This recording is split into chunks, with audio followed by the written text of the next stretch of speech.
Hello friends, स्वागत है एक बार फिर से एक नए वीडियो में। तो फ्रेंड्स, जैसा कि आप जानते हैं कि इस समय यूपी पीसीएस का रिजल्ट आया है और डेली हम एक एक वीडियो प्रोवाइड कर रहे हैं। तो एक ही इसी की सीरीज में आज के हमारे गेस्ट हैं मनीष मिश्रा सर। इनका यूपी पीसीएस 2022 में एडीईओ के पोस्ट पर 5वीं रैंक के साथ सिलेक्शन हुआ है। तो सर, सबसे पहले हमारे व्यूअर्स जो वीडियो देख रहे हैं और उनकी तरफ से और हमारी तरफ से आपका स्वागत है, एक बार फिर से हार्दिक बधाई। जी सर, बहुत बहुत धन्यवाद आपका। जी सर, थोड़ा सा एक बार फिर से जानेंगे कि आपका नाम क्या है और आप कहाँ से हैं, इस सारी चीज़ें के बारे में थोड़ा सर मेरा नाम है मनीष मिश्रा और मैं सिद्धार्थनगर जिले का निवासी हूँ जी। और मेरा अभी चयन हुआ एडीईओ पद पे जी। जिसमें मेरी 5वीं रैंक रही है। जी सर, अपने एजुकेशन बैकग्राउंड के बारे में थोड़ा बताइए। आपकी स्कूलिंग कहाँ से हुई है, वो सारी चीज़ें। मेरी जो स्कूलिंग 10वीं तक थी वो सिद्धार्थनगर से हुई है और 12वीं गोरखपुर से हुई है और आगे मैंने बीटेक किया हुआ है पंजाब से। बीटेक सर किस stream? Electronics and communication. Sir, BTech करने के बाद आपको पैकेज तो मिला होगा, लेकिन सिविल सर्विसेज से मोटिवेशन कहाँ मिला कि नहीं हमें इसमें जाना है? जैसे मेरी उसमें कैंपस प्लेसमेंट आईटीसी में हुआ था, लेकिन मेरा ये था कि मुझे आईटी फील्ड से ज़्यादा मुझे यहाँ रोमांचक अनुभव था सिविल सर्विसेज मानने का, इसीलिए मैंने ये रास्ता चुना। इस समय सर हम दिल्ली में हैं जैसा कि, और ये वजीराबाद है। जी सर। तो अगर थोड़ा सा जानेंगे कि यहाँ दिल्ली से कितने दिन से तैयारी कर रहे थे यूपी पीसीएस की, और साथ ही साथ क्या यूपीएससी की भी तैयारी आप करते थे? मेरा पहला एम था यूपीएससी की तैयारी करना, लेकिन कुछ ऐसे वजह थे जिसमें मैं आगे कंटिन्यू नहीं कर पाया और फिर मैं पीसीएस की तरफ मुड़ गया। कब से सर यहाँ दिल्ली में तैयारी कर रहे हैं? मैंने कोचिंग ली थी करीब 2017 में और करीब 2 साल का वो कोर्स था। उसके बाद मैं लगातार राजस्थान का मेरा प्री निकला हुआ था और मैं मेंस उसको स्किप कर दिया था, लेकिन आगे मैंने बिहार और यूपी में कंटिन्यू मेंस और इंटरव्यू तक मैं पहुँचा हूँ। अब तक लगभग बिहार और यूपी को मिलाकर कितने मेंस और कितना प्री कितना इंटरव्यू दिए हैं? बिहार में मेरे 2 मेंस थे, एक राजस्थान में मेंस था और ये दूसरा यूपी में था। यूपी में दूसरा? हाँ, ये दूसरा इंटरव्यू भी, तीसरा इंटरव्यू है मेरा ये। थोड़ा सा बात करेंगे इससे पहले सर, जैसा कि आपने बताया कि 2017 से तैयारी रेगुलर कर रहे हैं और फाइनली मेंस इंटरव्यू देते देते इस पद पर सिलेक्ट हुए। तो सर, पिछले अगर बात करें तो 2-3 सालों में क्या कमियां रहीं जिससे आपने सुधार किया और ग्रोथ किया और फाइनली सिलेक्शन हुआ? और आई होप कि आप इस बार भी फॉर्म भरे होंगे 2023 में एसडीएम के।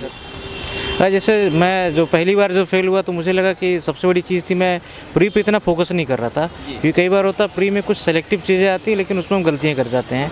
तो कैसे कई बार होता है कि जैसे 10 से 15% क्वेश्चन टफ रहते हैं, लेकिन वो आपका सिलेक्शन डिसाइड नहीं करते हैं। हम आसान क्वेश्चन को बहुत लाइटली ले लेते हैं और वहाँ गलती करके हम बाहर हो जाते हैं।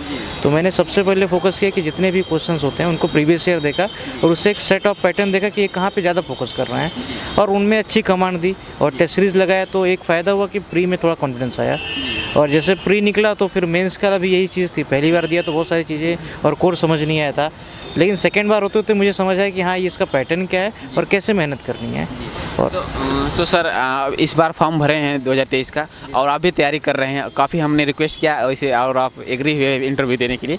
तो सर, इसके लिए मैं आपका बहुत बहुत आभार व्यक्त करता हूँ। लेकिन जो प्रीलिम्स 2023 का एग्ज़ाम होने वाला है, इस अंतिम 25-30 दिनों में क्या स्टडी आप बनाई थी और अभी आप प्रिपरेशन कर ही रहे हैं, थोड़ा सा प्रीलिम्स के लिए आप वो सारी चीज़ें जैसे मेरा मानना है कि मैं बहुत बार तो शुरू में 1 से 2 बार मैं फेल हुआ, तो मुझे समझ आया कि प्रीलिम्स से बहुत सारी ऐसी गलतियाँ होती हैं जो हम ज़्यादा ध्यान नहीं देते हैं। जैसे आप प्रीवियस ईयर कभी नहीं देखोगे तो आपको पैटर्न नहीं पता चलेगा कि सिलेबस तो बहुत बड़ा है, लेकिन आप जो पैटर्न रिकॉग्नाइज कर लेंगे तो उसमें आपको लगे बहुत कम चीज़ें बार बार पढ़नी है।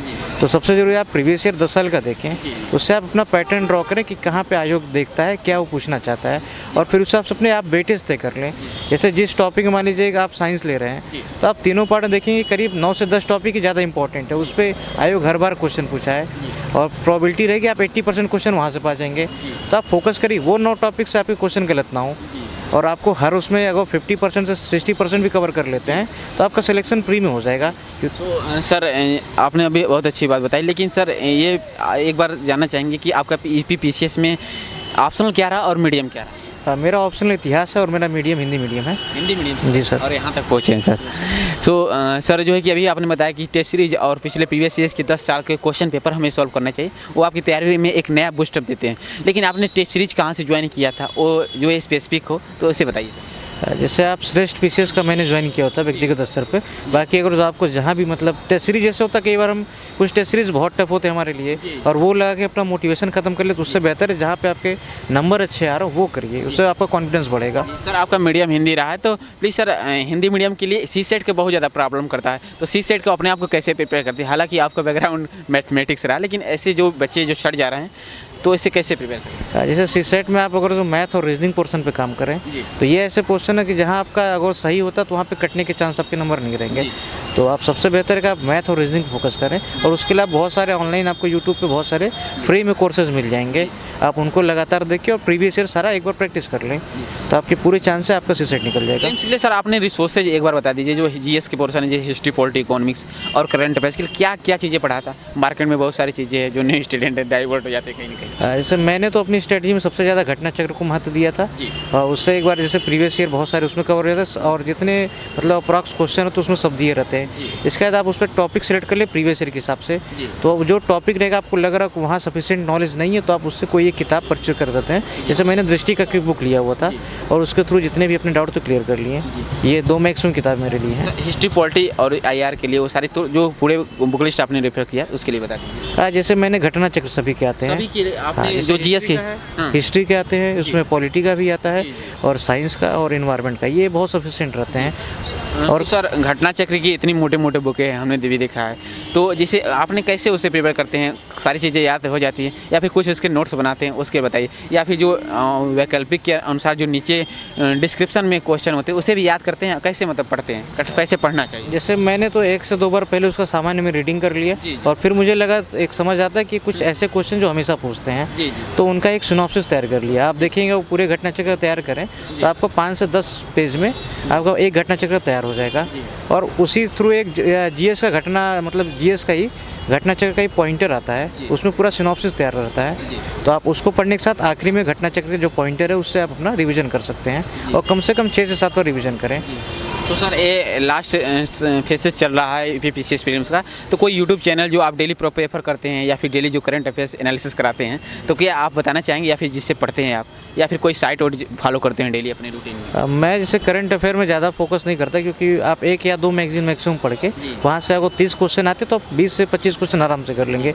मेरा ज़्यादा फोकस स्टैटिक पे रहता है, और मैं भी वर्तमान में मैं एक या घटना चक्र की जो मैगजीन आती है या घटना सार की, इन दोनों में से कोई एक फॉलो करता हूँ। सर अब फिल्म्स के बाद थोड़ा सा थोड़ी सी बहुत कम समय लेंगे क्योंकि वीडियो लंबा हो जाएगा। तो सर फिल्म्स के बाद मेंस का एग्जाम होता है, तो मेंस के लिए मतलब अपने आप को कैसे स्ट्रेटजी बनाते थे डेली, कैसे आंसर राइटिंग करते थे, कितने घंटे? जैसे मेंस के लिए आप सबसे पहले कि आप अपना बेसिक जितने हैं, जैसे जितने टॉपिक आप उनका सिनॉप्सिस तैयार कर लें, जितने भी आयोग ने सिलेबस में दिया हुआ है, तो आपका सिनॉप्सिस रहेगा, वहाँ पॉइंट आपके रहेंगे, तो आपको मेंस लिखने में आसानी होगी। और इसके लिए फिर आप एक टेस्ट सीरीज़ ले सकते हैं जिससे आप वहाँ प्रैक्टिस कर सकें। और सो आप दिल्ली में सर तैयारी कर रहे हैं, और कितने घंटे यहाँ पर पढ़ लेते हैं डेली? सर ये घंटे का तो नहीं मुझे लगता, जब तक आपका मन हो, कम से कम ये है कि 8 से 10 घंटे आपको समय देना पड़ेगा। कहीं ना कहीं जिससे जब डाइवर्ट हो जाते हैं, हर समय तो पढ़ नहीं सकते, इंसान ही है सर, तो मतलब कितने उसको अपने माइंड को फ्रेश करने के लिए क्या करते हैं? कोई मेडिटेशन या सॉन्ग या फिर कहीं घूमने चले जाते हैं? ना, मेरे साथ ये है कि मैं एक संडे के दिन मैं ज़रूर रेस्ट करता हूँ, क्योंकि 6 दिन आप पढ़िए, 1 दिन आराम करिए, तो उस दिन ऐसा आप घूमने निकल जाइए कहीं पे, या कुछ ना हो तो आप कोई मूवीज़ देख सकते हैं, कुछ ऐसा करके जो आप रिफ्रेश हो जाए। जैसे आप एक दिन थोड़ा वेस्ट करेंगे, अगले दिन आपको डबल एनर्जी आ जाएगी। इसमें आपका माध्यम हिंदी रहा, तो एक हिंदी मीडियम के छात्रों के लिए कैसे मतलब अपने आप को आंसर को कैसे सजाएं? इंग्लिश मीडियम वालों की जैसे कम बातें में भी अपना कम लिख कर भी अपनी बातों को अच्छी तरह से समझा जाते हैं, लेकिन हिंदी मीडियम के छात्रों की जब तक स्पेसिफिक ना हो, कुछ अलग से डायग्राम वगैरह बनाने, तो कैसे मतलब क्या क्या पॉइंट होने चाहिए, कैसे अपने आप आंसर को ऑथेंटिक हो, बेस्ट हो, नंबर इंक्रीजिंग हो? जैसे हिंदी मीडियम में पहले समस्या आई थी जीएस में, अभी मटेरियल की तो कोई कमी नहीं है मार्केट में। अभी बहुत सारे कोचिंग्स वाले और जो बहुत सारे प्रकाशन वाले ये काफ़ी मतलब आपको शानदार नोट्स मिल जाते हैं। अब आप कोशिश कर सकते हैं टू द पॉइंट लिखने की, उसमें डायग्राम फ्लो चार्ट को ज़्यादा रखेंगे तो आपके नंबर बढ़ने की पूरी संभावना है। और आज अभी जैसे देखें इस समय रैंक में भी हिंदी मीडियम से रैंक बहुत ज़्यादा सुधार भी आया हुआ इस बार में, तो अगली बार संभव कि जैसे ऑप्शनल जैसे हट जाएगा तो हिंदी मीडियम की रैंक और सुधर जाएगी। सर एक लास्ट क्वेश्चन है कि कोई भी पेन का भी इसमें इफेक्ट रहता है? कई बार कमेंट्स बच्चे करते हैं कि पेन कौन सी यूज की जाए मेंस में, तो आप कौन सी यूज करते हैं, बेल पेन, जेल पेन या जो बॉल पेन होती है, क्या पेन का भी इस पर इफेक्ट पड़ता है? जैसे मैं तो बॉल पेन यूज़ करता हूँ। क्या होता है कई बार उससे स्पीड थोड़ा अच्छी बन जाती है, कई पेन ऐसा होता है जो आपके हाथ में अच्छा ग्रिप बने, तो आप ये प्रैक्टिस कर सकते हैं जो आपके हाथ के लिए सही हो। तो मैं एक पॉइंटर का आता है वो मैं यूज़ करता हूँ, वो मेरे लिए सही है, और लगभग सभी स्टूडेंट उसको यूज़ करते हैं। एक सर क्वेश्चन है कि कोई भी मोटिवेशन लाइनों के साथ इस बात को समाप्त किया जाए, जो आपको आती है, जो पोएम है, पोएट्री, जो कुछ भी आती है, जो हमारे स्टूडेंट की तैयारी में एक नया उड़ान देगी? जैसे मेरा मानना है कि जो सिविल सर्विसेज की तैयारी है जी। शुरू हर कोई कर लेता है, हर कोई मतलब चाहता है कि अच्छे पोस्ट पे हम जाएं, लेकिन ख़त्म हर कोई नहीं कर पाता है। तो आप कोशिश करें कि जो आप शुरू किए उसको ख़त्म भी करें।